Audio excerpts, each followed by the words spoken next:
We are turning to a PG-13 topic that you might not want the little ones at home to be a part of. So here's your chance to send them out of the room while we have a candid conversation about intimacy.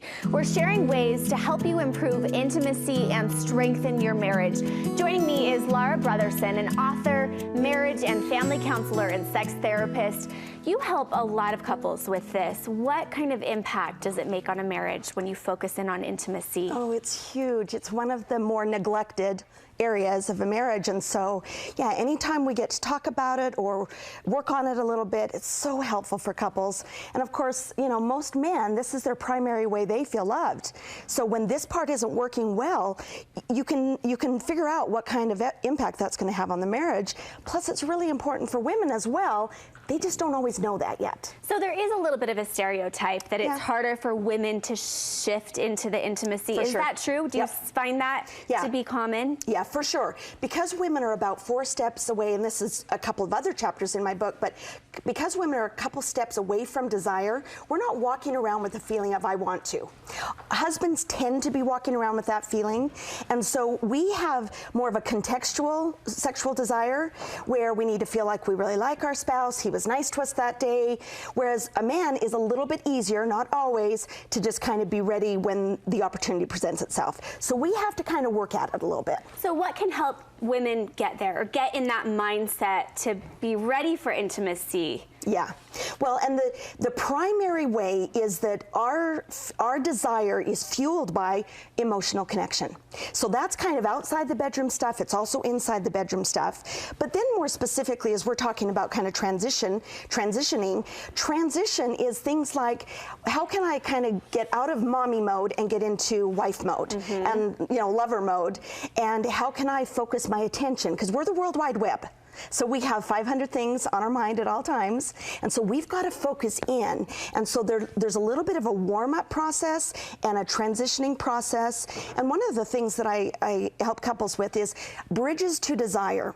There are things that the wife can do, things the husband can do to help her, and things they can do together to help them transition into lovemaking from mommy mode. And so it's okay to say, hey, it actually is going to be harder for me to shift into that mindset. It may not be natural or as easy for the husband. Yes, yes. Okay, you have another tip, and that is to talk to connect. Yeah, so talking, again, back to the contextual desire we have. If couples are not talking, that's the primary way that we connect emotionally, just like we're kind of doing right here. When you talk and share yourself, that's the way we feel connected. Well, sex is kind of a desire. Sex is a decision for women. So if we don't have good reasons to decide to want to be intimate, like our husband isn't nice and we don't feel connected to him, there's our main motivator to move into that. So yeah, talking is really important outside the bedroom, but talking is also really important inside the bedroom because there's a little bit of a warm me up mode inside the bedroom activities. And then even the next level is there's a little bit of warm me up, move me up the arousal scale by what I call auditory arousal. So talk is important outside the bedroom, and now you can see talk is important inside the bedroom as well. And that can be, an example would be even just ums and ahs and some kind of verbal expression of connection. Okay, so the conversations really can help the desire. Yep. And then for you to decide, okay, I do want to be intimate. Yep. What else is there?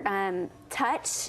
Does touch play into this as well? Yeah, so that's the third item. We've got transition, we've got talk, and then we've got touch. Again, outside the bedroom, many women feel like they don't get much affection anymore.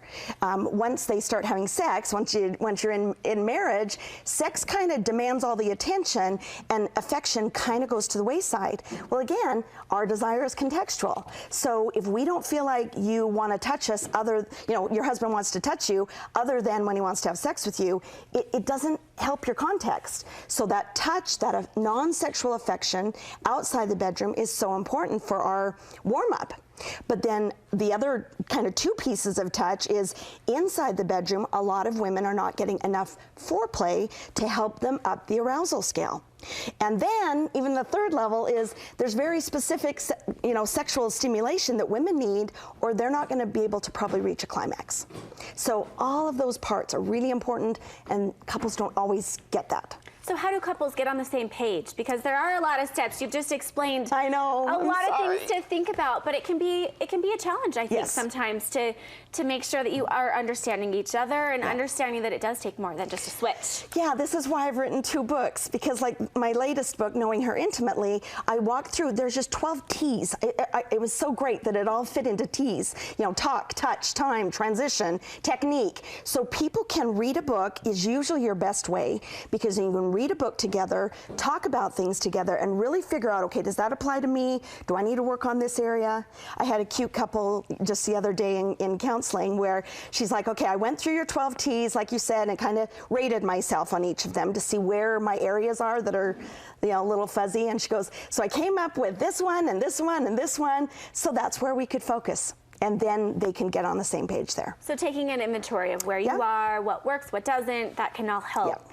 Help spur on that intimacy. For sure. And where can viewers get more information on all of this? So on my website, strengtheningmarriage.com, and the books are available in most places as well. Okay, thanks for stopping by, Laura. We appreciate it.